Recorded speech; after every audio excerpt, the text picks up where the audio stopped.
Welcome in next important question. So question है how many multiples of 4 lie between 10 and 250। So अपने को 4 के multiples बताने हैं 10 से लेके 250 के बीच में कि कितने जो है 4 के मल्टीपल्स होंगे। 4 के मल्टीपल्स मतलब जैसे 4 हुआ, फिर 8 हुआ, फिर 12 हुआ, फिर 16। तो इस तरह से करते करते 250 तक कितने हैं। देखो 250 तो 4 का मल्टीपल है या नहीं है वो अपने को चेक करना पड़ेगा, बट इनके बीच में बताना है। ठीक है, तो देखो 10 के बीच में और 250 के बीच में अपने को पहले कि कौन से मल्टीपल्स है वो अपने को निकालने पड़ेंगे। तो देखो 4 तो 10 के बीच में नहीं है, 10 भी 10 के बीच में नहीं है, तो 12 जो है वो 10 के बीच में आता है, क्योंकि 10 जो है वो 4 का मल्टीपल नहीं है, तो 10 को अपन कंसीडर नहीं कर सकते हैं। तो पहला जो है वो हो जाएगा 12, फिर बाद में आ जाएगा 16, फिर आ जाएगा 20। अब अपन चेक करते हैं कि 250 के जस्ट पहले कौन सा जो नंबर है वो 4 का मल्टीपल होता है। तो अपन इसमें डिवाइड करेंगे 250 के अंदर 4 को। तो यहाँ पर 4 6 या 24, रिमाइंडर कितना बचा 1, सो 1 और 0 10, तो 4 2 या 8, रिमाइंडर कितना बच गया 2 रिमाइंडर बच गया इसमें से। तो जो 2 रिमाइंडर बचा है उसको अपन 250 में से माइनस कर देंगे।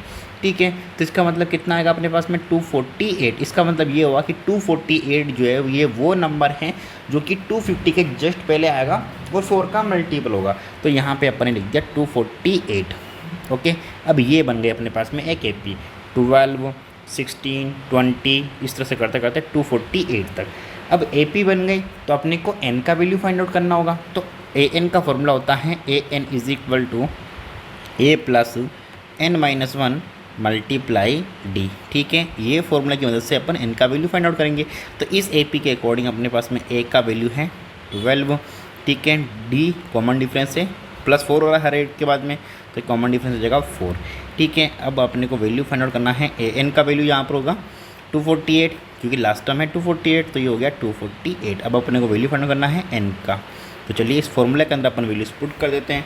तो यहाँ पर वैल्यूज पुट करेंगे अपन, तो ए एन आ जाएगा 248 equal to A plus A है 12 plus N minus 1 multiply D. D का वैल्यू है 4, तो ये 4 लिख दिया अपन ने। अब इसको ब्रैकेट को ओपन करेंगे, इधर इसको सोल्व करेंगे तो ये जाएगा 12 प्लस 4n माइनस 4, तो ये आ गया 248 इक्वल टू 12 माइनस 4 हो जाएगा 8। ठीक है, तो 8 प्लस 4n।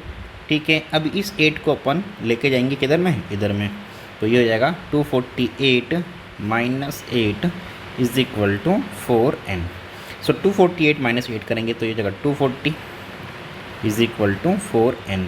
अब 4 और n मल्टीप्लाई हो रहा है तो इधर आगे डिवाइड हो जाएगा, सो ये हो जाएगा 240 divided by 4 is equal to n। So 4 6 या 24 एंड 0, तो ये 0 इज इक्वल टू आ गया n।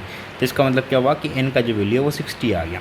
सो इसका मतलब हुआ कि 10 और 250 के बीच में 60 मल्टीपल होंगे जो कि 4 के मल्टीपल्स होंगे। Okay student, so hope so आपका जो डाउट है वो क्लियर हो गया होगा। फिर भी कोई डाउट रहता है तो आप मुझे कमेंट में पूछ सकते हैं, या फिर आप मुझे व्हाट्सअप नंबर पे पूछ सकते हैं, या फिर इंस्टाग्राम हैंडल पे भी पूछ सकते हैं। सारा कुछ जो है वो मैंने दिया हुआ है। तो thank you so much student, all the best, bye bye, take care, मिलते हैं नेक्स्ट वीडियो में।